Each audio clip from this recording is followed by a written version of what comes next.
9টি জঙ্গি ঘাঁটি খতম, 100 জনের উপর জঙ্গি খতম। বিশ্বকে নিজের শক্তি দেখালো ভারত, দেখালো ভারতের সার্বভৌমত্বের উপর কোনো আঘাত আনা হলে প্রত্যাঘাত কতটা ভয়ঙ্কর হতে পারে। জঙ্গি ঘাঁটি ধ্বংসের পাশাপাশি 100-র বেশি জঙ্গিকেও খতম করা হয়েছে অপারেশন সিঁদুরে। নিখুঁতভাবে জঙ্গি এবং তাদের ক্যাম্পে নিশানা, তারপর অ্যাকশন।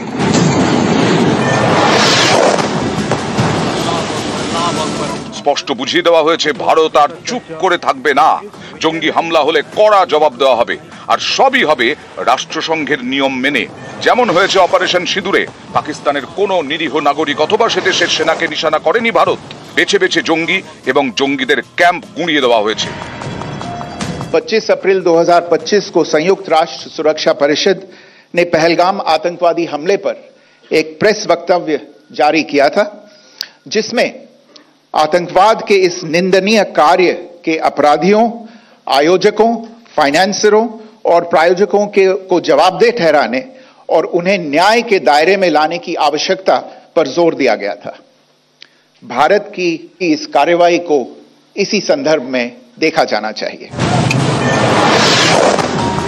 গত মঙ্গলবার মাঝরাত পেরিয়ে ভারতীয় সেনার অপারেশন, জঙ্গিদের জবাব দিতে অপারেশন সিঁদুর। বহু জঙ্গি খতম।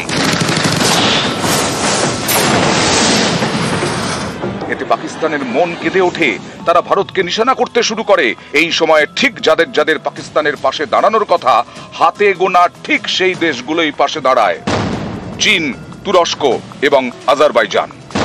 আর ভারতের পাশে প্রায় সারা বিশ্ব: America, Russia, Britain, Israel, France, Italy, Saudi Arab, আরব আমিরশাহী, জাপান। ভারতের পাশে দাঁড়ায় ইউরোপীয় ইউনিয়নও। বিবৃতি দিয়ে তারা জানায়, পহেলগাঁওয়ের জঙ্গি হানার তীব্র নিন্দা করে ইউরোপীয় ইউনিয়ন। সন্ত্রাসবাদকে কখনোই মান্যতা দেওয়া যায় না। জঙ্গি হানায় দোষীদের শাস্তি দিতেই হবে। সন্ত্রাসের হাত থেকে নাগরিকদের বাঁচানোর অধিকার প্রতিটা রাষ্ট্রের রয়েছে। অপারেশন সিঁদুরের মাধ্যমে বিশ্বকে নিজের সামরিক দক্ষতা ও ক্ষমতা দেখিয়ে দিয়েছে ভারত। পহেলগাঁওয়ে জঙ্গি হানার পর থেকেই কড়া প্রত্যাঘাতের হুঙ্কার দেয় ভারত। তখন থেকেই পাকিস্তানের বুক কাঁপতে শুরু করে। এরই মাঝে রাষ্ট্রসংঘেও মুখ পোড়া ইসলামাবাদ। পহেলগাঁওয়ের জঙ্গি হানার ঘটনায় রাষ্ট্রসংঘের নিরাপত্তা পরিষদের সমালোচনার মুখে পড়ে পাকিস্তান। ভারতের বিরুদ্ধে তাদের নালিশ কোনো গুরুত্বই পায়নি। এই পরিস্থিতিতেই ভারতীয় সেনার অপারেশন সিঁদুর এর জবাব দিতে না পেরে পাকিস্তান নিশানা করে ভারতের নিরীহ নাগরিকদের। টানা সংঘর্ষ বিরতি ভাঙে, সীমান্তে শুরু করে শেলিং। এর জবাব দিতেও দেরি করেনি ভারত। পাকিস্তানের 9টি বায়ুসেনা ঘাঁটি ধ্বংস করে দিয়েছে। এই ছবিগুলোই স্পষ্ট করে দিয়েছে ভারতের সামরিক ক্ষমতা কতটা। ওপার থেকে গুলি চললে এপার থেকে গোলাই চলবে।